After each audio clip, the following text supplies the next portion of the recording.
a nuestro espacio Leer en una bonita tarde de primavera como esta. Y a quienes no lo conocen, este es nuestro espacio Leer. Aquí se ubica nuestra redacción, la redacción de la revista Leer. Y bueno, pues aquí estamos haciendo promoción de la cultura, demostrando, gracias a grandes autores y grandes obras y a un público extraordinario como siempre, que la cultura está viva y que además tenemos muchas ganas de compartirla de verdad, cara a cara. A pesar de que hacemos nuestra difusión a través de redes sociales, lo que nos gusta es tener aquí a los autores, vivirlo, que nos cuenten cosas y tener esa interacción que tanto necesitamos, más cálida. Y aquí está nuestro Sofá Rojo, que además también tiene su hashtag, Sofá Rojo, en redes sociales. Tenemos que agradecer a nuestro editor Borja Martínez, que siempre tiene esa complicidad para que todo esto sea posible. Y bueno, pues para que habilitemos este rinconcito pequeño que grandes figuras de la cultura, como estos tres mosqueteros que tenemos aquí hoy, pues hacen del lugar pequeñito pues algo muy grande.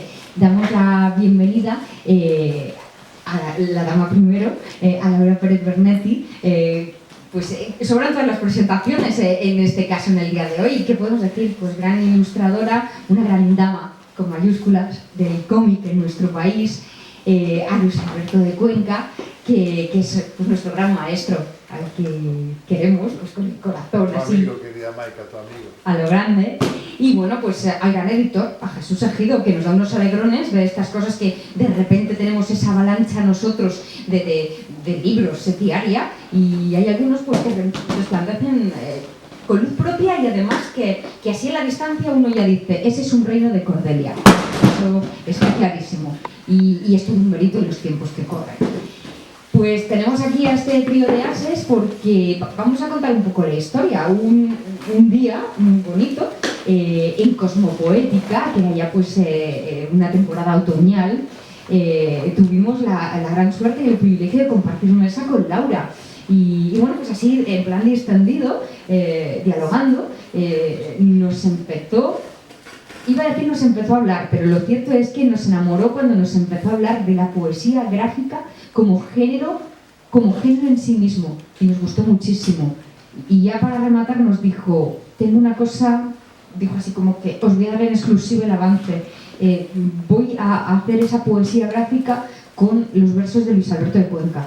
Entonces aquello fue como para nosotros. Y Laura prometió estar con nosotros y con esa poesía, traernos a Luis, que se dejó conquistar rápidamente. Y claro, pues aquí está arropando también Jesús Ejido con esta gran publicación, que son Viñetas de Plata, poesía gráfica de Luis Alberto de Cuenca, por Laura Pérez Bernetti. Y tenemos todo por conocer porque claro, el proceso creativo de algo como esto, que es oro puro, nos tiene absolutamente intrigados. ¿Cómo comienza esta aventura que aquí se nos revela que fue por petición expresa de Luis Alberto de Cuenca? Esto a mí me encanta, ¿no? Porque ¿cómo fue esto, Luis? De repente le dijiste a Laura, quiero que hagas el grafismo a Laura de mis poemas. le encargaron de Málaga, de la Centro Cultural Generación del 27, esto no sé si funciona. Ahora, le encargaron en Málaga una antología de 8 poemas, de 8 poetas diferentes, para que ella los convirtiera en viñetas, en tebeos, en cómics. Entonces, uno de los 8 poetas era yo, y el poema que había elegido Laura, o que quizá elegimos entre los dos, no me acuerdo muy bien, entonces fue un poema que se llama Isabel, que es el que abre precisamente estas viñetas de plata. Y me gustó tantísimo la realización de ese tebeo sobre mi poema. Me sentía tan cerca del estilo de Laura, en el que se mezclan muchas influencias, pero sobre todo un estilo personalísimo, una línea clara al servicio de un tipo de ilustración que a mí particularmente me ha fascinado siempre, y he seguido su carrera desde hace los tiempos viejos del Víbora, en los años 80, cuando todavía no había hecho la primera comunión Laura. Estamos delante de un caso de precocidad inusual, y la verdad es que pues, colmaba todas mis expectativas para que me ilustraran los poemas. Entonces le pedí, con bastante cara y con bastante también vergüenza por mi parte, le dije, Laura, me haría muchísima ilusión hacer un libro entero contigo de poemas. Y entonces al final pues lo conseguí y Laura dijo que sí. Y me quedé no insististe mucho, ¿eh? No insististe mucho enseguida. No, porque a ti te apetecía, sí. te apetecía. Sí. ¿Cómo puede ser? Sí quiero, Laura. Sí, no, es que como yo había empezado con poetas consagrados como Pessoa, Mayakovsky, Rilke, hablando con amigos poetas, claro, nos dimos cuenta de que había que apoyar a los poetas españoles contemporáneos, ¿no? Que están luchando por su poesía, por un género realmente difícil, mucho más difícil que la novela, incluso que el ensayo. Y entonces hice este primer libro de 8 poemas, y de 8 poemas que había Jesús Aguado, José Luis Piquero, etc., pasó esto, ¿no? De que Luis Alberto me dijo, oye, ¿te apetecía? Y claro, yo conocía la poesía de Luis Alberto. ¿Qué pasó? Que al trabajar con Luis Alberto pasé de los 6, 7 poemas a 15, ¿no? Porque claro, es más narrativo, mucho más narrativo y menos hermético que Rilke. Rilke fue muy difícil, Menchu Gutiérrez también, porque era muy conceptual. Entonces, varios de los poemas de Luis Alberto, como se nota que es un gran lector de tebeos desde la infancia, incluso ahora es un devorador de tebeos, seguía la estructura de un tebeo. No sé si él era consciente, pero por ejemplo La mujer sin cabeza, es que incluso los textos de apoyo, los bocadillos, sigue la estructura de un guión de cómic. Entonces, abordaba también temas que me interesaban, la serie negra, los problemas de relaciones entre las personas, la infancia, ¿no? Como tomar la infancia desde otro punto de vista menos idealista. Y yo creo que, por ejemplo, algunos los hemos puesto muchos en lo que pasa hoy en día, ¿no? O sea, no son poemas de un pasado lejano en el que nosotros no nos sentimos comprometidos, sino que hay poemas en los cuales son totalmente actuales, como por ejemplo el de la infancia, lo que está pasando en estos momentos en las aulas españolas, ¿no? El temor a tu compañero, ¿no? De lo que es el acoso, etcétera, y otros temas de las dificultades entre las personas, o el humor, porque también comparado con Mayakovsky, con Rilke y con Pessoa, Luis Alberto tiene un humor que no había tratado yo anteriormente con otros poetas, ¿no? Quizás con Aguado, con Jesús Aguado sí, el poema La Gorda, pero en general había tratado mucho más temas intimistas o incluso clásicos. En este sentido, claro, según nos comentas, ¿no? La génesis del proyecto, la hibridación propia de la naturaleza del proyecto que nos empieza a dinamitar todos los esquemas mentales, cualquier editor al uso hubiera pensado, Dios mío, ¿dónde me van a colocar este libro en las librerías? ¿Qué fue lo que te dijo lo primero? Y ahora que nos cuentes, pero primero cuéntanos tú. Por si acaso, ¿qué dijo Jesús? Reino de Correa. A Jesús lo conocí en las jornadas de Berines del año anterior, ¿no? Del 16. Que por cierto, Jesús sale en viñetas. Sí, sale en una viñeta. Está clavado.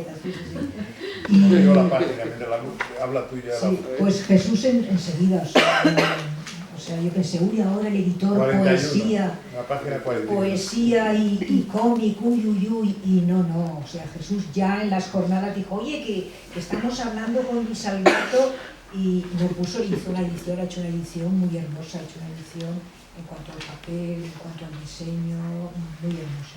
Para tenerle contento, es verdad que está aquí, además muy guapo, en la página 41 con una bufandita. Con una bufanda. ¿Qué? ¿Es verdad? ¿Suscribes? ¿No se te pasó por la cabeza eso de, madre mía, ¿dónde me colocan el libro? A ver esto cómo lo encajamos. No, bueno, yo tengo una colección de cómics, yo publico tebeos. Los llamo tebeos, se llaman los tebeos de Cordelia. Yo sabía que Luis Alberto hacía tiempo que le gustaba, que sus poemas le hubiera gustado que se llevaran al cómic, porque hace tiempo, hablamos de 3 años o así, que trajiste unos libros de Francia, que es un país un poco más civilizado que este, sobre todo editorialmente, que era...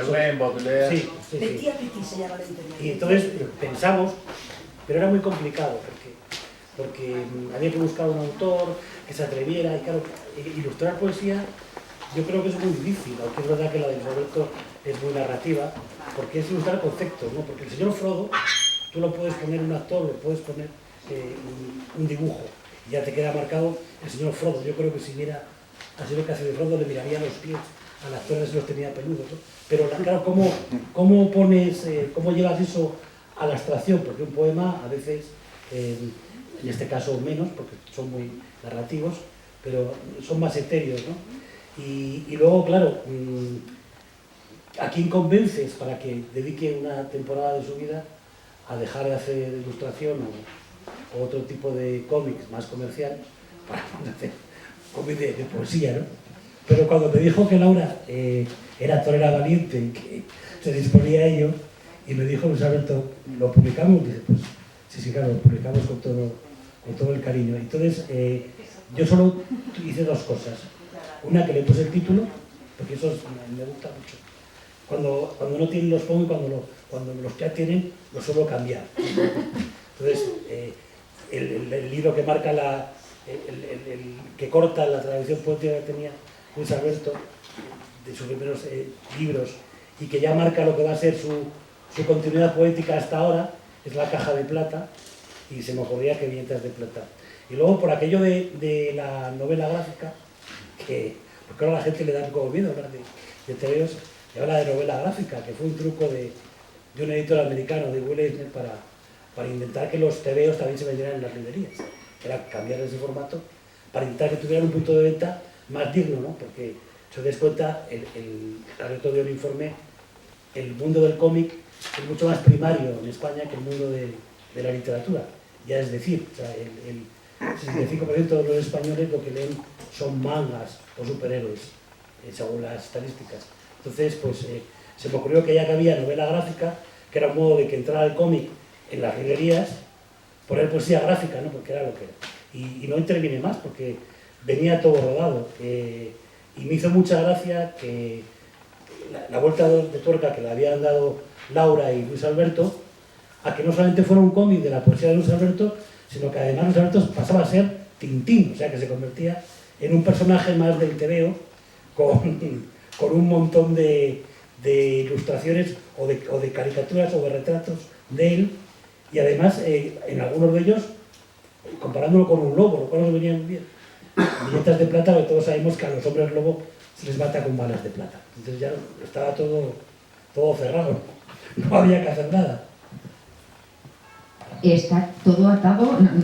Jesús Ejido nos dio puntado sin hilo en estas viñetas de plata, integrado queda en el proyecto, y hay un afán integrador por parte de Laura, de todos los agentes participantes de alguna u otra forma en el proceso, pero claro, le tenemos que preguntar a Luis Alberto, cuando uno lee sus poemas hechos ilustración, ¿cómo lo vive? ¿Es un proceso de extrañamiento artístico? ¿Uno lo siente como algo propio o como algo ajeno? Como algo profundamente propio, y en ese sentido de que me perdone Laura, porque es que como me apropio por completo de su escritura dibujística en mi escritura con palabras, y de algún modo creo que estaba pensando en viñetas cuando escribí esos poemas. De hecho, alguno de ellos ha confesado ella que le parecía que era un guión de cómic. La verdad es que me he sentido tan cerca del lenguaje del noveno arte siempre que no me parece que haya un extrañamiento con respecto a lo que yo pienso del tebeo en la labor de Laura. Ella me fue mandando, pero no por cuestión distinta de que simplemente quería compartir, porque a Laura le encanta, si ha dibujado algo, compartirlo con los amigos, en un círculo muy estrecho de amigos, y entonces ahora está haciendo una maravilla que ya os recomiendo desde ya, Las vidas imaginarias de Marcel Schwab, ni más ni menos, uno de los libros más importantes, yo creo, de la historia universal de la literatura, por lo menos para mí, me fascina, está dibujándolo, semblanza a semblanza, biografía a biografía, y yo tengo también el honor de dar el último vistazo al guión que pudiera extraerse naturalmente de la propia obra de Marcel Schwab, ¿no? Entonces, cuando me pasó en el mundo de la canción con Loquillo, por ejemplo, que también puso música a mis poemas, tampoco hubo un proceso de extrañamiento. Me pareció que estaba escribiendo esos poemas para que los interpretara Loquillo. Y mis poemas estaban también escritos para que los dibujara Laura. Y el día de mañana, cuando un amigo mío que se llama Fernando González de Canal está haciendo videoclips sobre mis poemas, también pensaré que esos videoclips son mis poemas o redondean también lo que yo pensaba decir en mis poemas. Me encuentro muy bien en la cultura popular de siempre, entonces el cómic, el cine, la música rock, no los cantautores que me aburren muchísimo, la música rock, pues eso me parece que es el caldo de cultivo de mi creación literaria, entonces me siento realizadísimo cuando alguien se acerca a mí con ese tipo de propuesta, o cuando yo me acerco a alguien con ese tipo de propuestas. El caso de que Laura había dibujado ya un poema extraordinariamente bello y fue lo que me inspiró para rogarle que continuara con su tarea. Y además Laura confiesa que fueron 7 meses pensando en la poesía de sí. Es que yo generalmente no corro en mi cómic, porque hay algunas viñetas, algunas páginas que te llevan más tiempo, y entonces me puse y empecé y no paré hasta el mes de agosto, ¿no? Empecé en enero y hasta el mes de julio, agosto no paré de porque también ten en cuenta que los dibujantes de historieta solemos memorizar mucho las imágenes y las viñetas. Más o menos tenemos memorizadas todas las viñetas que dibujamos para no repetir el encuadre, el perfil, etc. Entonces, un lapsus de un mes que dejas de dibujar, toda esa memoria visual que tú has ido acumulando es muy difícil mantener, ¿no? Entonces, para mí me conviene trabajar eso de tirón, 7 meses, un año, y luego tomarme un respiro, unas vacaciones, ¿no? Pero es que es eso, tú no puedes estar anotando todos los personajes, todos los puntos de vista, las arquitecturas, vas memorizando viñeta a viñeta, ¿no? Claro, esa memoria visual no puede permanecer meses acumulada, ¿no? A pesar de que dices que surgió de una manera muy natural la adaptación de los poemas de Luis Alberto, y él mismo suscribe que bueno, pues, es muy legítimo por esa conexión que siempre le conocemos con la cultura popular, sin embargo, sí que nos parece en esa solidez de la poesía gráfica como género en sí mismo, que tiene que ser diferente necesariamente, o al menos así lo sentimos al leerlo, adaptar de alguna forma, es que ni siquiera sería tal vez el concepto de adaptar, sino expresar esos poemas en imágenes. No es lo mismo ilustrar una historia que expresar la poesía en imágenes, que es un poco la sensación que tenemos, ¿no, Laura? Hay un salto ahí cualitativo. Sí, claro, es que no es sencillamente traducir al cómic, tienes que buscar un trazo poético, unos recursos de imagen, gráficos poéticos, o sea, el dibujante dibuja poesía también, ¿eh? No es ya el cuento, el guión de cómic o la novela adaptada, sino que buscas unos recursos gráficos poéticos que estén conformes al tipo de texto, ¿no? Que no es prosa. Luis, ¿y has descubierto algo que tenías oculto en algún poema que te haya revelado Laura? Muchísimas cosas. Entre otras, ella es una maestra en el cómic erótico que lo ha demostrado desde hace muchas décadas.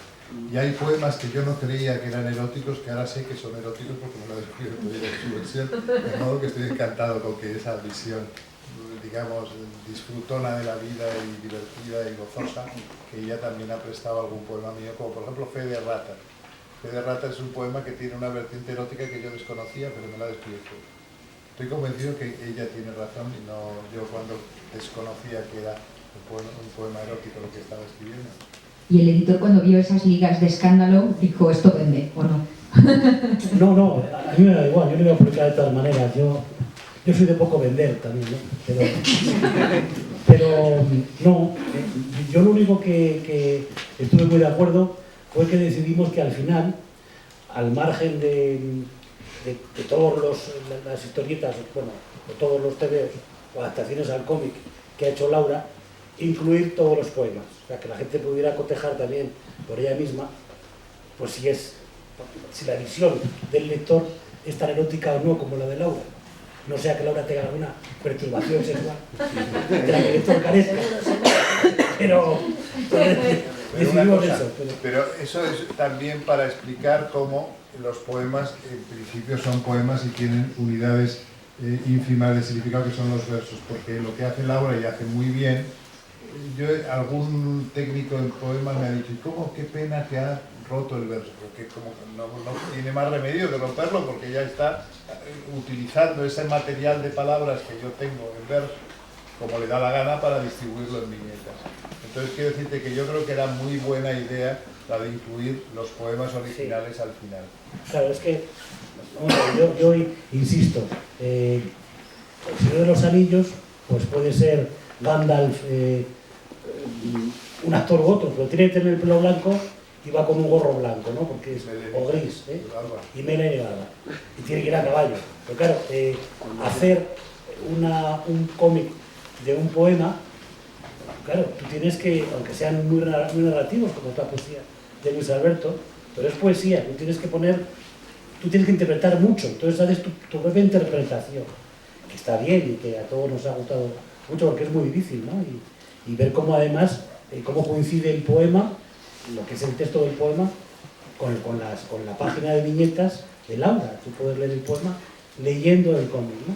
Se lee entero, el poema se lee en los... No falta nada, los bocadillos. Pero claro, es una cosa muy personal, porque hay mucha abstracción en la poesía, hay mucha inconcreción, entonces ella pone mucho de su parte, ¿no? Entonces, pues no sé, pues imagino que cada uno tiende a su interés, o tal. Entonces creíamos que al final que estuvieran los poemas, pues también el lector podía cotejarlo. Pero vamos, a mí sí que me parece, no sé cómo lo hace, pero que sí que son poemas que se pueden leer como cómicos, o sea que a mí me parecía muy difícil. Hemos llegado a un punto interesante que ha soltado así un poco de soslayo, Luis. Un proceso creativo tan complejo, 7 meses, los poemas de Luis Alberto, la apuesta editorial fuerte por poesía en cómica, en TVO, y de repente siempre hay alguien, siempre sucede esto, ¿no? Que dice, Laura, has roto el verso. ¿Qué pasa en este país con estas cosas? ¿No? Siempre está esto es muy sacrílego. ¿Cómo se te ocurre hacer esto con los poemas? Pero ¿cómo te atreves? Sí, o sea, hay gente purista que no admite lo híbrido, lo de que un artista pues incurra, se introduzca en otras artes, pero yo he visto más forofos de lo de intentar la unión de un arte literario con un arte visual, que de alguna manera es uno de los grandes cometidos que se proponían las vanguardias, ¿no? O sea, unir la imagen y el texto, ¿no? Ha habido más forofos que gente purista, además como al final generalmente aparecen los poemas que dicen, bueno, cuando quiero el respeto del poema y la estructura del poema me la leo al final. Entonces, no ha habido tantas protestas como yo me podría imaginar. Hay una cosa que, perdóname Maika, antes de que se me olvide que es importante, esta colaboración entre Laura y yo mismo, pues no ha hecho más que empezar, porque de hecho ya hay una nueva colaboración entre ella y yo, y aquí está el editor de esa nueva colaboración, Pío Serrano, de la editorial Verbum, que ha sacado, o va a sacar dentro de muy poquito, una antología de mi poesía, hecha por un tipo que la conoce maravillosamente, Rodrigo Olay, un estudioso asturiano, y la cubierta, precisamente ha hecho el diseño gráfico Andrés, el marido de Laura, y Laura ha dibujado la cubierta de eso. Solamente la cubierta, porque esto se trata de una editorial que tiene una colección de poesía que solo es texto. Pero en cualquier caso es una cubierta muy rompedora en la que aparecen mis dos grandes maestros en sendos, ¿cómo se llama esto? Rosetones. Sí, el Tondi, ¿no? Diríamos en italiano, Tondi, que son ni más ni menos que Jean Ferré, que dibuja fenomenal, muy gracioso. Ya se lo he contado a Jean Ferré, por cierto. Y Borges. Están los dos medallones, y la verdad es que yo creo que va a ser, ¿cómo se llama la antología? El valor y los sueños. El valor y los sueños. El valor y los sueños, que es un título que ha puesto Rodrigo Olay, que me parece un título precioso. Creo que también va a tener un eco importante esa antología. O sea, seguimos creando escuela, y en este sentido vamos a ponernos un poco beligerantes, es decir, justamente hacer contraria la crítica y dar respuesta, ¿no?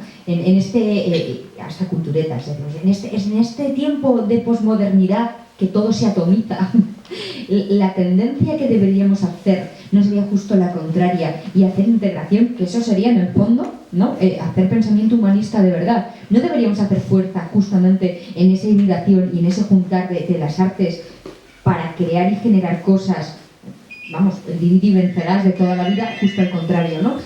¿No penséis que en el fondo deberíamos hacer beligerancia cultural justo para eso? Para juntar a grandes artistas, editores, que se hagan responsables de eso, que los junten, que se haga diálogo. Estamos a falta de diálogo, de encuentros, de sentarnos en un sofá, de hablar de todo esto y de seguir haciendo creación. ¿No pensáis que de verdad deberíamos fomentar esto? Sale natural, pero incluso esforzarnos más en hacer esto. Se están haciendo, hay una estudiosa en la Universidad de Toulouse que está haciendo sobre el cómic español, lo híbrido, ¿no? Está haciendo un estudio, una tesis doctoral, y entonces está cogiendo mis cómics. Pero yo creo que las dos vertientes pueden convivir. Puede existir el poeta que defiende su lenguaje como aislado y el que transcurre o atraviesa diferentes lenguajes artísticos y los mezcla y crean híbridos, ¿no? Yo creo que las dos posibilidades, mientras no se lleven a peleas y a guerras entre ellos, pero que puede existir el forofo de la poesía tal cual, sin ninguna incursión de otras artes, y los que pues pasan las fronteras y se hermanan con otros lenguajes. Yo creo que lo que dices tú está muy puesto en razón, Maika, que es lo que hemos hecho. Yo creo que en el fondo aquí hay gente relacionada con el mundo de la edición y sabe que llevar una editorial es siempre un hecho muy complejo, sobre todo en un país en el que se lee poco. Y entonces este tipo de riesgo que se corre abordando esta síntesis de posturas artísticas y de diferentes artes, uniéndolos, es siempre algo positivo y algo rehumanizador, como tú dijiste, ¿no? O sea, incluso en la posmodernidad y en el mundo de la posverdad hay sitio para el humanismo, ¿no? Entonces tenemos que buscarlo, aunque sea con la linterna de Diógenes, pero hay que seguir incesantemente buscando.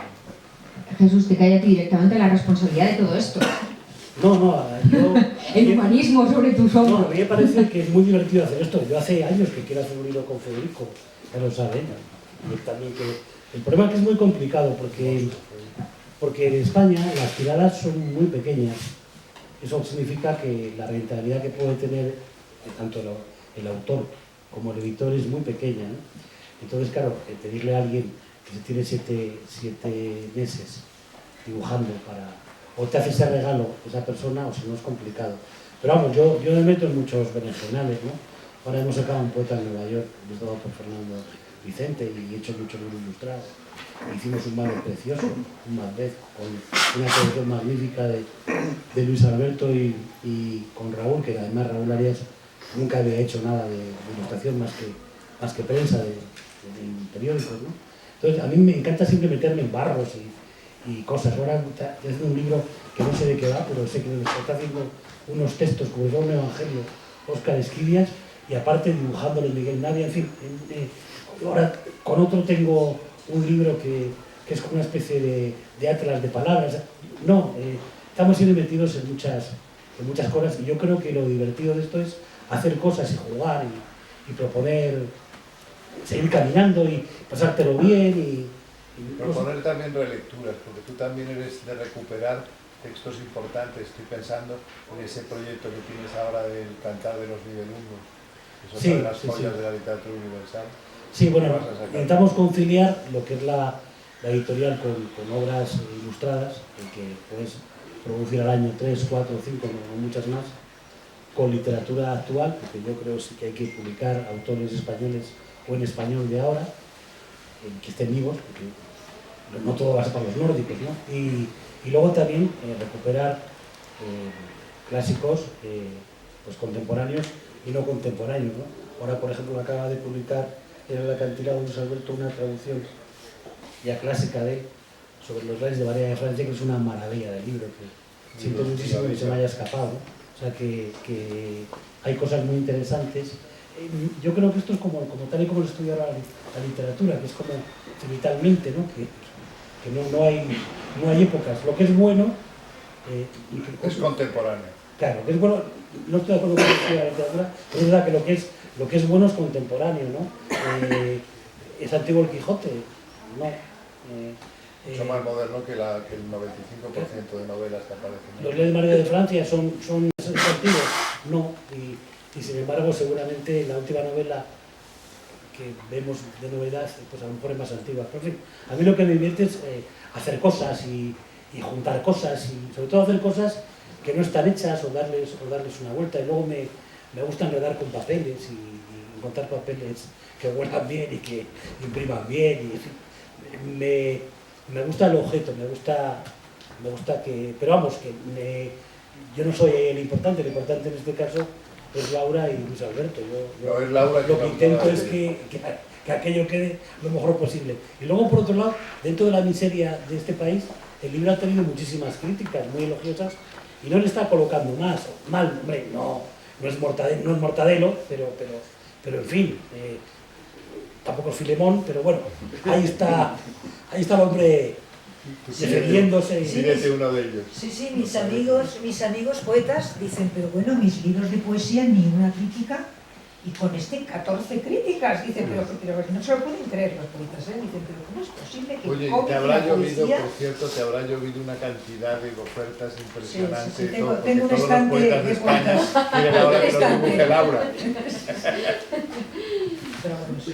Pues hay unos cuantos. He visto que es un colectivo, los poetas, muy interesantes, muy cultos, me ha gustado conocerlos. Pero seguro que no todos son como Luis Alberto. Cuidado con los poetas, avisamos. Si a un poeta, por ejemplo, le pedías no sé, por ejemplo, a ver, envíame la estrofa tal, y tardaba un mes, yo estaba desesperada diciendo, tengo la viñeta colgada un mes, por favor envíamela ya. O sea, alguno era... Bueno, es que Laura y yo somos los dos muy súbitos y siempre contestamos a vuelta de correo, de una manera, ¿verdad?, absolutamente casi neurótica. Entonces no dejamos ni pasar ni un segundo sin contestar. Y cuando tardamos un día en contestar decimos, estás enfermo, estás enferma, te pasa algo. Y no, simplemente es que somos histéricos de la contestación. Fíjate qué cosa más bonita ha traído Luis Conde, que libro más bonito, publicado antes de la Guerra Civil. Esto ya no se encuentra. Pues esto, bien escaneado y con un papel bueno, pues puede quedar una preciosidad, ¿no? Es una especie de Tintín a la española de los años 30. Lili, Polito y Lucero dan la vuelta al mundo entero. Con el mapa mundi y todo, haciendo el recorrido de los que visitan. ¿Sabes otro personaje que me gustaría recomendarte? Personaje doble, que seguro que lo conoce Luis también. Zig et Puce, Sí. que se tradujo por Zig y Zag Es que en el hogar y la moda. es Es de la también época. otro de la época. de ese tipo. Ah, son los Es niños fascinante. aventureros. Sin Zig et Puce probablemente no existiría Tintín, porque hay mucha influencia de Alain Saint-Ogan en Tintín. Era uno de los maestros. Aprovechamos para presentar a Luis Conde, que es nuestro colaborador de la sección de cómic de la revista Leer, que es un lujo tenerle aquí hoy con nosotros, que no se prodiga tanto, pero lo tenemos hoy aquí con Desde nosotros. que se creó la revista yo creo que está Luis. Y desde el número 1. Bueno, y antes en televisión, ¿no? Estabas Claro, en televisión. ya me jubilé. Yo hice una buena entrevista a Laura en televisión en el Salón de Cómic cuando publicó en el Víbora, que para mí fue un descubrimiento, aquello del toro maravilloso. Entonces insistí y me decían que eso era medio pornográfico en televisión, que cómo lo sacaba. Digo, pero hombre, pero si es un dibujo clásico, si eso está en los vasos griegos, pero ¿de qué vais a hablar ahora? Y me lo dejaron, pero hubo otro que no me lo dejaron porque era de Nazario. O sea que algunos todos tenemos heridas y cicatrices democráticas. Las ha las memorias, las ha publicado en la grana. Claro. Y ahora hay otra entrevista estupenda de Luis Conde en el número ahora en kioscos y librerías de la revista Leer, también a Laura. Cuéntanos cómo ha sido el encuentro con estas viñetas de plata, con Laura. Luis, cuéntanos. No, o sea, una vez que supe que Jesús estaba preparando un tipo de libro que no es, desdichadamente no es común, o sea, que se puedan juntar dos estrellas como las que tenemos sentadas en el sofá, pues entonces empecé a rastrear y a buscar materiales, encontré los libros hechos en Málaga y lo que se estaba haciendo con la poesía. Por supuesto ya conocía lo de Mayakovsky y lo de Rilke, y que aquello sí que era, todavía era drogadura, o sea, no era tan fácil como con Luis Alberto, que bueno, ya Pessoa ya empezaba a tener otra cosa. Es más cómic. Pessoa ya con los heterónimos y con esos personajes metiéndose como en los cameos, igual que en este libro, donde aparecen tanto el poeta como el editor y cualquier otro que se pueda identificar. Y mi madre también aparece. Claro. En una página. Entonces... ¿Tu madre? No sabía, por pocas palabras. Yo entendí que una de las cosas que salvaba esa desfachatez de tocar la poesía con el dibujo es el humor. Y afortunadamente Luis tiene sentido del humor, como algunos que nos dedicamos a esto. Y eso me dio la pista para acercarme al libro, rastrearlo, buscarlo y promocionarlo, y empezar a hablar de él en los medios. He hablado en la radio, he hablado en los periódicos, he hablado en la revista Leer, donde me corresponde, y yo creo que el camino, como tú bien decías, es agitar un poco las mangas y las mesas. O sea, que no haya problema en tocar cualquier cosa, sino que meterse a ver lo que sale. Saldrá bien regulado de Marruecos, pero sale. Y eso es lo importante, que se agite, que se mueva, que se hagan cosas. Pero Luis, en ese sentido, tú como experto que además has vivido esa época de hace unas décadas anteriores, ¿cómo puedes seguir escandalizando o chocando ese impacto de tocar algo que sigue siendo como a veces como excesivamente sagrado, como el tema poético que se tiene en un altar y no se lleva... Pero yo creo que primero sorprende, pero luego después se dan cuenta de que es lo que se ha dicho aquí ya, que es la ruptura de otro acercamiento. Es decir, tú recuerdas una novela y una película, ¿qué te quedas, con la película o con la novela? Y dices, pues hombre, depende, porque depende qué versión haga el cineasta de la novela, porque son dos artes distintos, pero si ha sabido penetrar lo esencial de la novela, pues entonces da igual que no sea, que tergiverse, que lo cambie, si coge lo esencial. Entonces yo creo que lo que ha hecho Laura es eso, es decir, ella ha contado sus poemas, cómo los ha sentido, cómo le ha hecho vibrar y emocionarse, y yo creo que eso es lo bueno, y eso es lo que hay que destacar de este libro y de otros que seguramente van a seguir saliendo, es atreverse, no a romper, como dice ese paisano, de romper en la poesía, sino hacer otra poesía. Y por eso afortunadamente Jesús tuvo la idea genial de poner los poemas atrás para que tú los compares si quieres, pero no hay problema en compararlos, sino en ver que es otro arte, que la historieta es otro arte, y que es un arte que tiene derecho a tocar cualquier tema, de la sensibilidad íntima y poética, como la aventura, como la ciencia ficción, la fantasía, el terror, la licantropía, cualquier cosa se puede tocar si tienes el sentido de que estás haciendo otra obra de arte que se inspira en una anterior, pero que es otra. Por tanto, yo no creo que haya miedo, y a estos poetas o estos críticos que se oponen acabarán diciendo que les ha gustado. Yo creo, si me permites, que los críticos que se oponen son gente con poca cultura. Hace 2000 años Horacio escribió una frase célebre, ut pictura poesis, del mismo modo que la pintura es la poesía, similar. Hace 150 años Apollinaire dibujó sus caligramas. Hace 80 años Rimbaud, en su célebre poema Vocales, hablaba de la identificación entre los colores y las palabras. Yo creo que Luis Alberto, que me parece a mí el poeta más brillante actualmente, no ha hecho más que continuar una tradición que existe desde hace 2000 años. Y aquel que no lo entienda, pues simplemente que lea los clásicos. Pero a Tomo no le ha parecido bien el libro, ¿no?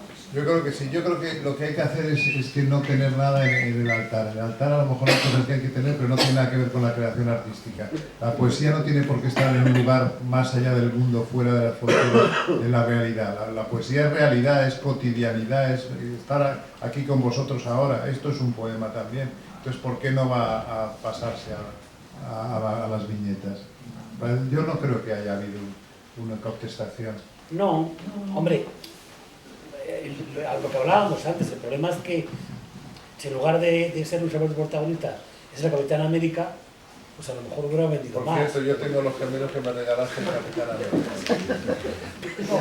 También es una cuestión de comodidad a veces por parte de todos los agentes de la cadena relacionada con lo editorial y el libro. Es decir, hay libros problemáticos, entre comillas, en el sentido de que dificultan más, pues desde una lectura hasta una colocación, que lo decíamos un poco a modo de broma, pero que es verdad, ¿no? A la hora de colocar un libro, pues un editor puede pensar, no sé dónde me lo van a colocar, y sigue siendo otro hándicap añadido a la hora de una venta. Pero claro, cuentan...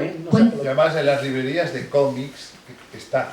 Sí, Están las librerías de cómic y las de literatura y poesía, que no todos los cómics entran en los dos tipos de librerías. Por ejemplo, los mangas y los superhéroes solo van a tiendas de cómics. En cambio, este está entrando en los dos tipos de lector. Y aparte que cuentan los ancianos de la tribu que hubo una época en la que los editores lanzaban retos a los lectores, ¿no? Hombre, tú no. Con alusiones a lo de anciano de la tribu. Tú no puedes ir en contra del mercado porque entonces te morirías, ¿no? Pero siempre intentamos dar un poco más de lo que... Háblanos, por ejemplo, de la colección Los Tebeos de Cordelia, que ya llevan 10. 11. Sí. ¿Este es el 11? El 11 es el de Ángel. El que acaba de salir ahora, el que lleva la Semana Negra en Gijón, Ángel de la Calle. No, decidimos hacer una colección de tebeos porque como yo leo tebeos, también lee tebeos Luis Alberto y toda la gente con la que me rodeo leen tebeos, pues ¿por qué no íbamos a publicar tebeos, no? Entonces empezamos publicando cosas que nos gustaría leer y que no había. Pues por ejemplo, sacamos un inédito de Wilson McKay que no había sido publicado nunca en España, que era una preciosidad. Se había publicado en Francia, un antecedente al Little Memo, pero que me gustaba leerlo. Yo luego, por ejemplo, ahí me encanta La Gata Loca, yo me vuelve loca, Herriman y La Gata Loca me gustan muchísimo. Y había una cosa que era el Barón Bean, que era un antecedente de La Gata Loca coetáneo, que es una especie de Charlot muy tirado, y lo tradujo además María y lo publicamos también. No seguimos, pues publicamos un año entero, porque no vendimos nada, pero es una maravilla, Y entonces vamos rellenando huecos de cosas que nos gustaría. Es una colección de culto, Los Tebeos de Cordelia. Pero también tenemos, por ejemplo, hemos publicado el último Ángel de la Calle, ahora vamos a publicar una fricada de Miguel Ángel Martín, que es una cosa que hizo hace mucho tiempo, que era una crónica negra con ilustraciones de asesinatos y de crímenes brutales. O sea, pero sí que intentamos publicar cosas que nos gusten y que no encontramos. Y hombre, sí, que yo creo que empezamos publicando el primer tomo también del gran tebeo de Wilson McKay para adultos, que era Malditas pesadillas indigestas, lo hemos traducido. En España hay muchos, hay todavía, Luis lo sabe, todavía muchísimas cosas por hacer. Por ahí hemos sacado un librito muy bonito a dos tintas, un cómic que desapareció en la Guerra Civil, de un dibujante catalán que emigró a Francia y que murió muy jovencito, Tomás, que se llama Vida, Dimes y Billete del Mago de los Penetes, que no se encontraba por ninguna parte y lo encontró el redactor de la Tebeosfera y me lo pasó. Bueno, pues buscando, pero también publicando cosas actuales, cosas de hoy en día, ¿no? En Dimes y Diretes, hago el inciso, gustó aquí muchísimo la redacción. Además, es que hay una de las tiras del cómic de una redacción en Navidad que nos pareció excepcional. Aquí gustó mucho. Sí, lo bueno es que, claro, son tebeos donde fuman y dicen barbaridades, y ahora que la política actualmente correcta de ahora, pues entonces, pero bueno, es lo que hay, a mí me parece muy interesante. Pero todo eso estamos intentando dar un poquito más de lo que pide el mercado, ¿no? Pero creemos que es el mundo, es la única manera para no ser idiotas, y sin pasarnos, pues también buscamos otros productos comerciales siempre de calidad, ¿no? Pues como Calma, ¿no? Pero, o Jack London, que vamos a publicar a final de año por primera vez los cuentos completos, cronológicamente, en 3 tomos, con única traducción, ¿no? Pero el problema es que el país, o sea, España, desde hace mucho tiempo y desde hace 5 años, de un modo radical, vive a espaldas de la cultura. Y entonces es muy curioso porque mientras somos más brutos, más ganamos al fútbol. Entonces el año pasado 3 equipos españoles jugaron la final de... Bueno, 1, 2 y 3 quedaron de la Copa de Europa y este año tenemos ya 2 en semifinales. Y es preocupante, porque para que os hagáis una idea así por encima, la reducción de inversión del Ministerio de Cultura en 5 años ha sido de un 88%. Entonces, eso es la pena, que no haya más lectores, que no haya más mercado, primero para que todos los que nos dedicamos a esto viviéramos un poco mejor y luego para que el país fuera más competitivo, ¿no? Porque curiosamente los países más cultos y que más leen son los que mejor viven. O sea, Alemania lee más de 15 libros por habitante y año, Francia 15, son países donde la gente mejor que aquí, que leemos 4 libros por habitante y año. Pero bueno, pese a eso, pues hacemos lo que podemos. El Salón de Barcelona, aquí tenemos un responsable del Salón de Madrid, pero el Salón del Cómic de Barcelona es una muestra muy importante, un termómetro de lo que se está haciendo en el mundo del cómic. ¿Qué impresión te ha causado? Se ha visto, me imagino, viñetas de plata en el salón. Sí, estaba... Háblanos un poquito de eso, Laura. Sí, estaba viñetas de plata estaba en el salón, en los stands. Y este año había 2 o 3 exposiciones interesantes. Estaba Will Eisner, había 2 o 3, o sea, actuales, premios de fanzines. Lo que pasa es que ¿Pero qué muchos recepción autores... crees que puede haber tenido también entre los aficionados al género cómic? Olvídate de la poesía, puede tener este tipo de experimentos. Yo por el momento les gusta. Yo lo que recibo, te digo que esto, aparte de lo que decimos de los forofos de la poesía, que has mezclado 2 lenguajes y tal y cual, no me he encontrado demasiado, al contrario, entre lectores de cómic me han dicho, hombre, por lo menos hay un guión, hay una historia, hay unos personajes, o sea que sí que son legibles, sí que es legible la poesía desde el punto de vista de un lector de cómics. Eso es lo que yo he podido sacar hasta ahora de mis libros de poesía y cómics. En ese sentido, ¿quiénes son los que van a salir a la calle para pedir más Bernetis?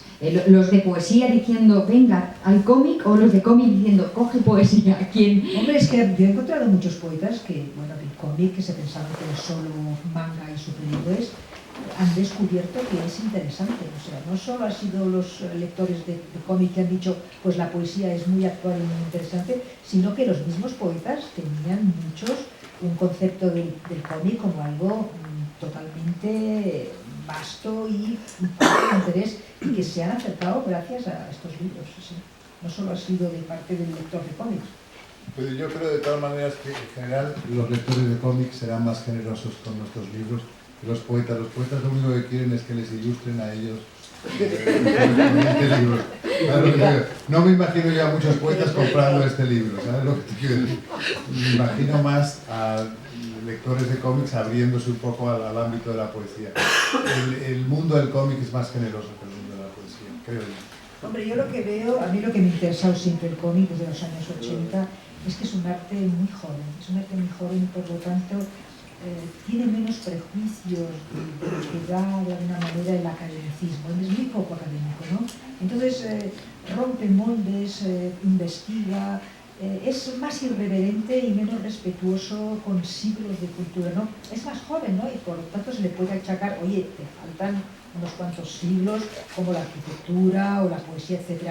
Pero por otro lado veo que hay una valentía por parte de los autores de cómic que no se ve tanto en otras artes, ¿no? O sea, que ahí no hay, son más irreverentes, ¿no? Prueban esto, prueban lo otro, hacen collage con fotografías, con cosas de la televisión, con vídeo, con pintura, que no se ve tanto en otras artes. Es posible que tampoco sea habitual la generosidad de un poeta como Luis Alberto, que no diga, a ver qué haces con mis poemas.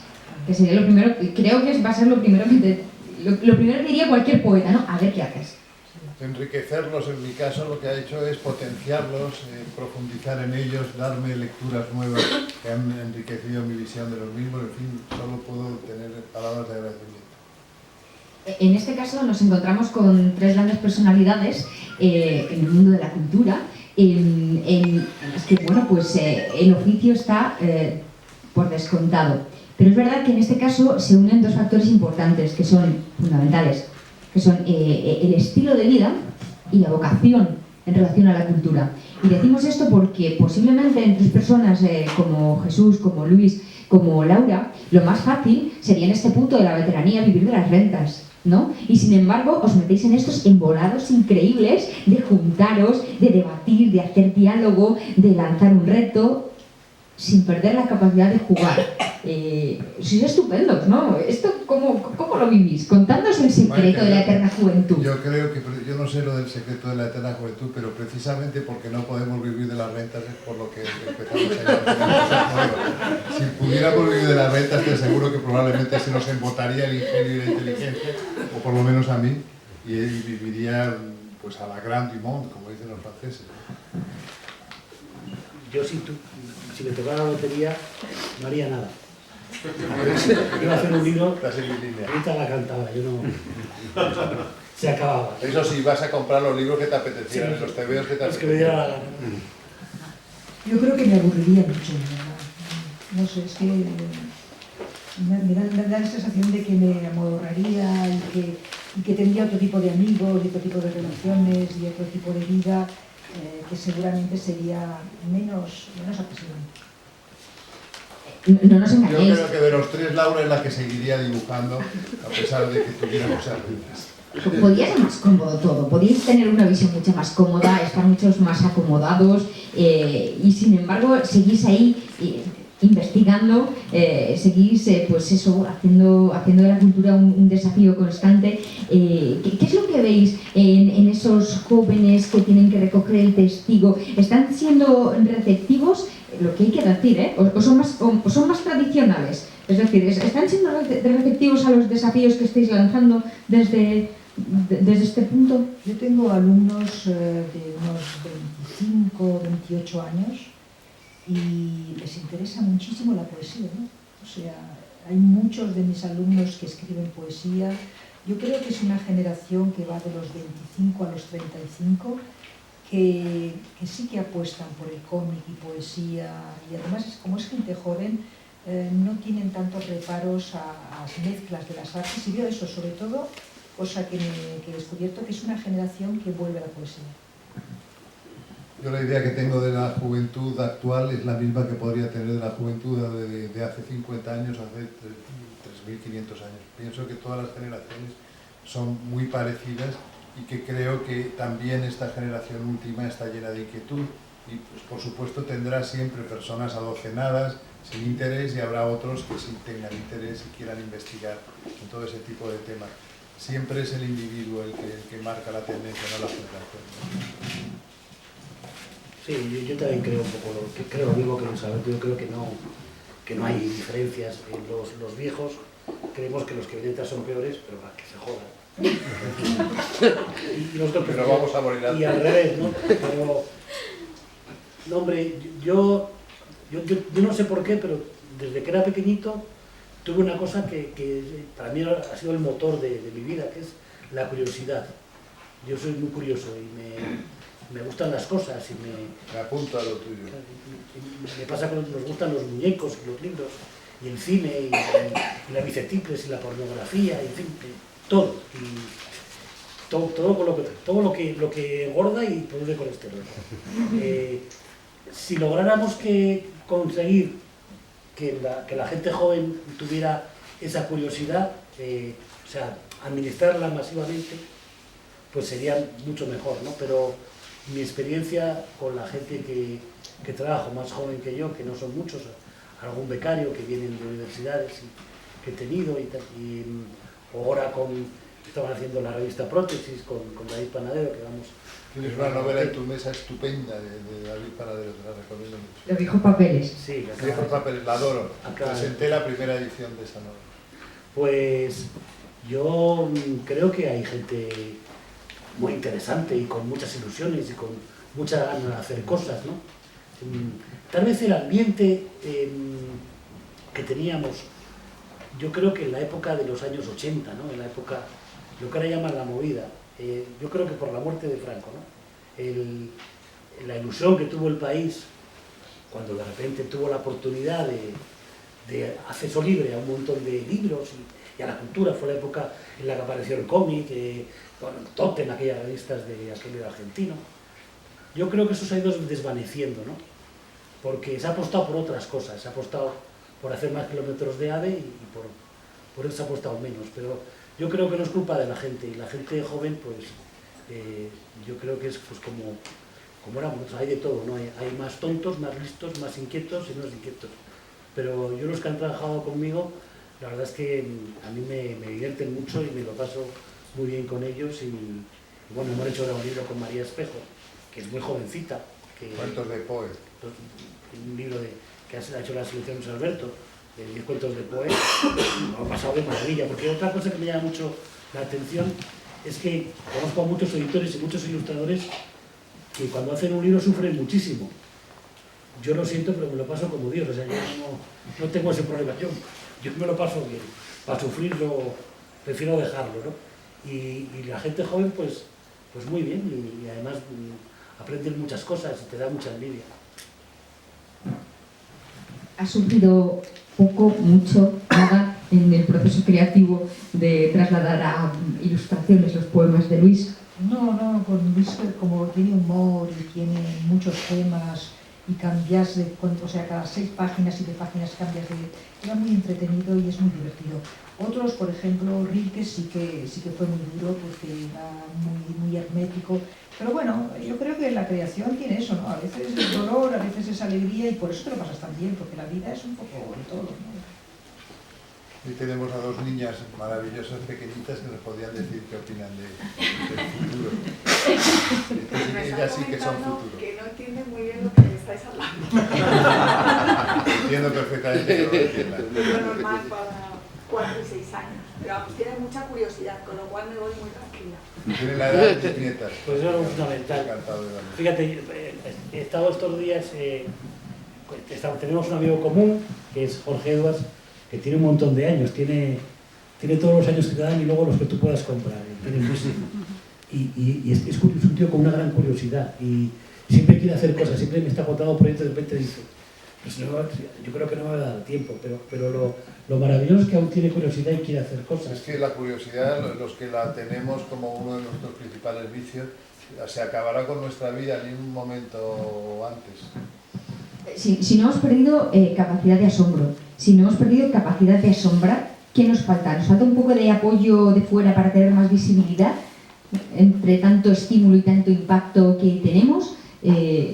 Hombre, yo este año he viajado bastante en Francia e Italia por algunos libros de poesía gráfica que publiqué con Luces de Gálibo y me comentaban autores italianos y franceses qué pasa en España, que no hay el apoyo al autor español que hay en Italia y en Francia, ¿no? Decían, estáis publicando autores de cómic extranjero, porque han venido al Salón de Barcelona, a Expo Cómic, etcétera, y decían, vemos que en España se está favoreciendo el autor extranjero mientras que italianos y franceses defienden al autor como su cultura, ¿no? Entonces yo creo que falta en España un apoyo a los autores españoles, ¿no? A la cultura española, porque claro, muchos tienen que migrar, tienen que adaptarse al mercado francés, a la sensibilidad, a la cultura francesa o italiana.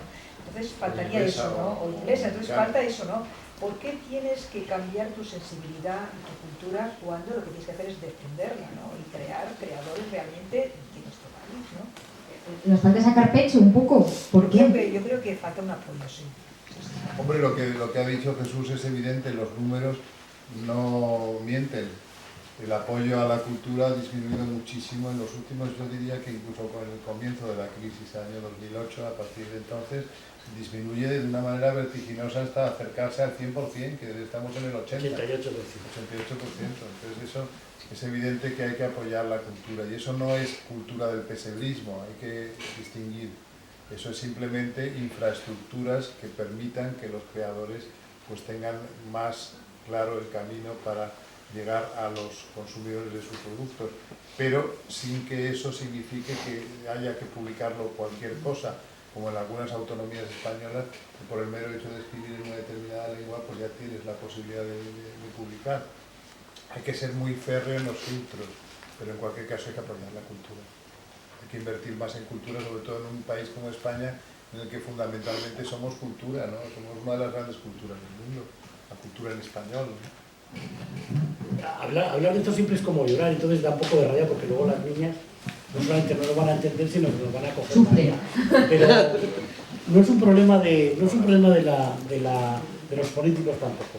Es un problema de todo el país, ¿no? Los políticos no leen, pero tampoco leen los profesores de universidad, ni leen los taxistas, ni leen, pero porque el hecho de leer, o el hecho de ser culto, o sea, por ejemplo, yo nunca he escuchado a nadie que diga, yo eructo, pero vamos, eructo con una facilidad maravillosa, puedo eructar cantando el sitio de Zaragoza, ni he escuchado a nadie que diga, yo voy al baño y nunca me lavo las manos.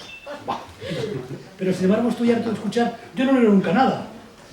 Pero creo que el rey viejo, creo, el rey emérito le llaman, ¿no? Creo que decía, cuando recibía a los editores, decía, oh, ¿qué valor tenéis? Yo nunca leo nada. Pues esas barbaridades no se dicen nunca en Francia, ni en Italia, ni en Inglaterra, ni en Francia. Y si no te lavas las manos, pues te callas, como aquí, y si no, pues te callas.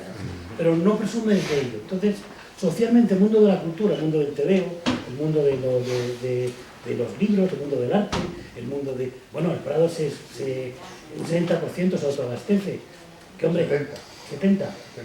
72. Hombre, ¿qué hacen los franceses? Pues no. Entonces, pues... Pero además decimos, pero es bueno para nosotros, pues somos egoístas. Para mi colega de Verbum, meter más cultura. No, pero si nosotros de repente desaparecemos no pasará nada. El problema es que los países menos cultos son más pobres. La clase media es más pobre. Las universidades son peores. La gente vive peor. Entonces, yo creo que los políticos tienen que darse cuenta de que, como ellos viven de nosotros, que nos dan cultura para que seamos más poderosos, o no van a tener, no van a tener ya quien robar. Entonces, a ver si por ahí, pero yo creo que la cultura no es un bien social en España, no, se ha ido perdiendo y no, si analizáis qué gastaban los de las tarjetas Black, solo uno compraba libros y muy pocos. Pero hubiéramos disculpado si hubiera comprado. Que nos hubiera parecido mejor, porque a mí si me hubieran comprado libros, obras de arte, digo, joder, qué tíos más sofisticados. Pero van a apuntar, ¿sabes? Pero eso se relaciona, lo que dices tú, que está muy puesto en razón, se relaciona también con el tema de la educación. Claro, el problema es que la educación, evidentemente, hemos ganado en cantidad. Hay muchísima más gente que se eduque, que llega a la universidad. Bien, pero en cambio en contenidos se ha laminado totalmente esa gran cultura que existía en el plan Altamira de la República o en el plan Ibáñez Martín del franquismo. Eran planes muy buenos de educación que luego se han ido dinamitando con el tiempo. Entonces, yo creo que ahí es en lo único que estoy de acuerdo con el tema de haber hecho un Ministerio de Educación y Cultura, es que tiene que dialogar siempre educación y cultura. Lo que ocurre es que eso se puede hacer perfectamente desde dos ministerios, no desde uno. Grave error fundirlos, pero a la vez tiene que dialogarse siempre entre educación y cultura, porque la persona que ha recibido un bachillerato importante, bueno, profundo, ese será competitivo y España saldrá del hoyo y seremos menos pobres, etc. Entonces la educación es fundamental junto a la cultura. Yo veo todos los días un programa que se llama First Dates. Que van a ligar. Lo vea la del moral también. Yo también lo veo. Tú también lo ves, ¿no? ¿Y qué te parece? Pues me parece, es como una hamburguesa, es una mierda que mientras las das viendo te sabe bien y luego te avergüenzas. Yo me parece, yo cuando fui a la Mili, el 4, yo cuando fui a la Mili me llamó la atención porque yo creí que todo el mundo era como yo. No. Y la mayoría había analfabetos todavía y bueno, la gente era muy bruta, pero en First Day es tremendo. El otro día salía Julianín Contreras, no sé si lo viste. Joder, de Julianín no, vi uno que se me quedó grabado, que bueno, luego ya te digo que... Pues Julianín recibe a la chica con una cita literaria porque él dice que es muy culto. Pero Julianín, el que ha pasado de ser una marsopa a estar así como perfectamente maquilladito. Sí, que no tiene cuello, pero Sí. a lo mejor él se va a dedicar a la Fórmula 1, ¿verdad? Y dice el tío, ¿te ha gustado lo que he dicho? Dice ella, mucho. Ella que era jugadora de ¿Qué pádel. frase dijo? No me acuerdo, una cursilada. Dice, es de Antonio Gala. Dice... Y haciendo que alguien le menciona, va, hombre. Sí, dice entonces, ¿pero a ti te gusta leer? Dice, me gusta mucho leer. Y dice, dime algún autor. Dice, Megan Maswell. Pues claro, pero es tremendo porque ves los que van, que algunos no saben comer. Bueno, ayer había una que veía el futuro por el tercer ojo. ¿Cuál es ese, por favor? El de Rosa Ramos, de Rosa Rampa, que decía que era un monje tibetano, que al final era un tío de Uganda, que era un mentiroso, multipagado de su inventaba todo. Pero pues veía por el tercer ojo. O sea, ves que la mayoría del país tiene un déficit educativo brutal y que además no está en su ambiente. Sí, lo que pasa es que los que estamos entre libros tendemos tendencia a estar entre libros. ¿Sabes? No, pero luego hay otra cosa, Jesús, que gracias a First Dates, Sobera se ha comprado el Reina Victoria. Bueno, menos mal. También, bueno, mira, algo tiene, algo tiene. Pero fijaros, no saben comer, fijaros cómo cogen los cubiertos. No, le dice una ¿y tú dónde eres? Dice, de Benicassi, dice, por Logroño. O sea, dice, pero qué brutos. No, pero la mayoría son brutos. ¿Tú te acuerdas había un programa de uno, o sea, que dice, no, es que yo todo lo que gano me lo meto en botox por el cuerpo, y dice, así estoy así de bien, y luego no tengo memoria. Entonces voy colgando, cada vez que me levanto por la mañana, todo lo que se me ocurre lo voy apuntando post-its por toda la casa. Y entonces te quedas como diciendo, me parece normal, joder. Sí, es increíble. Yo me llama mucho la atención, ¿no? Porque los únicos divertidos son los gays muy gays, que son muy sincerotes y lo que quieren es follar y no sé qué. Pero los demás son muy aburridos y muy brutos. También los gays son muy brutos, ¿eh? Bueno, yo me encontré el encuentro entre transexual veinteañera y gay así suavecito. O sea que era maravilloso. Y me decía, ¿pero tú qué eres? Me decía gay. Y decía, yo soy lo que me da la gana. Cada día que me levanto soy lo que me place. Que soy tía, que soy tío. Yo cada día a la semana. Como que... De todas maneras, estáis desviando balones fuera. Porque, un momentito, los que estamos entre libros, hay una cosa en la que hemos fallado. Una última cosa de First Dates, a propósito de lo que decías de Contreras. Contreras, en la tele, es como el paradigma de tipo leído, pero lo que es sobre todo es un gran cursi. Entonces la cursilería ha florecido de una manera como una especie de sustitutivo de la sensibilidad, que es muy peligroso también. ¿Y sabes también lo que ocurre? Es muy típico precisamente el que la cursilería ya, digamos, sustituido la sensibilidad, es propio de un país que ha perdido los niveles educativos y culturales. Y en cualquier caso, lo que os comentaba es que balones fuera, pero lo cierto es que los que estamos entre libros tampoco hemos sabido hacer cosas como meter el cine y el cómic dentro del sistema educativo, que las instituciones, pero no hemos sabido, no sé cómo, ni en qué punto hemos fallado, pero no lo hemos metido, y esa es una cuenta pendiente que debemos hacer autocrítica. Es muy fácil hacer una asignatura que se llame Historia del Cine o Historia del Cómic, porque en el fondo las asignaturas que forman a la gente son las históricas, todo viene de algo, entonces es fundamental preguntarse de dónde venimos. Historia del cine no optativa en ciencias de la información. Pero te hablo del bachillerato, por eso, que es el que ha mostrado España. Pero estamos sabiendo, el tema es, estamos sabiendo defenderlo. Los tiros irían un poco por atreverse a hacer cosas que lleguen a la gente más jovencita, como pueden ser estas minitas de plata, y ya, si hay alguna preguntita por aquí, y si no, más que nada por atender firmas, vamos aquí ya haciendo las últimas conclusiones, si os parece a todos. Pues contactó conmigo un profesor de literatura de bachiller que precisamente estaba interesada en Viñetas de Plata porque tenía toda una serie de adolescentes a los que no les interesaba para nada la poesía y que está utilizando los cómics para hacer interesar a estos adolescentes al mundo de la poesía. Fue un profesor de literatura de bachiller hace una semana o algo así. Que prolifere. Ese profesor de literatura de bachiller, claro. No, yo creo que la literatura, ahora por ejemplo está muy de moda la poesía, se ha puesto muy de moda, la poesía de youtuber, pero es poesía muy mala, ¿no?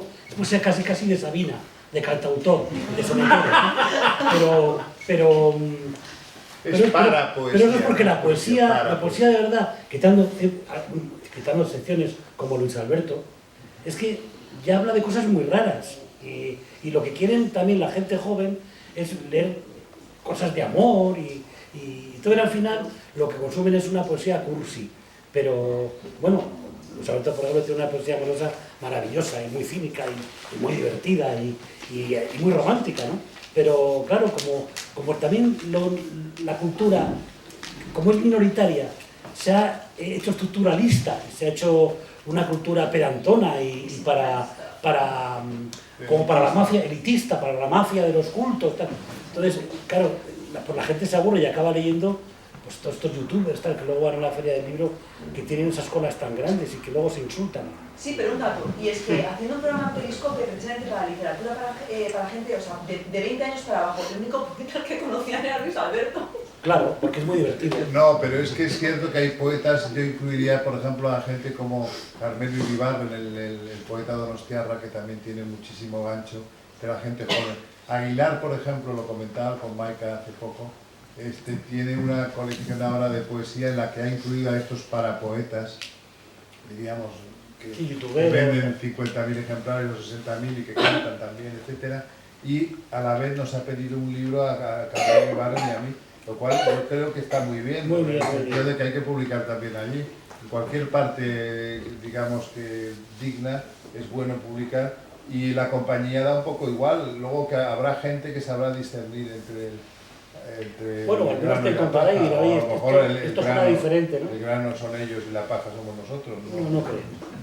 Posiblemente la clave sea un poco, ¿verdad?, en seguir abriendo puertas, pero al abrir no cabe todo, ¿no? Es un poco, en ese sentido sí que es verdad que nos vamos a quedar siempre con avales, como las tres grandes figuras que hemos tenido, que seguimos teniendo ahora ya para la firma, aquí hoy, a Laura, a Luis, a Jesús, muchísimas gracias, y por supuesto... Y al espacio leer por lo que estáis haciendo con la cultura. Muchas gracias.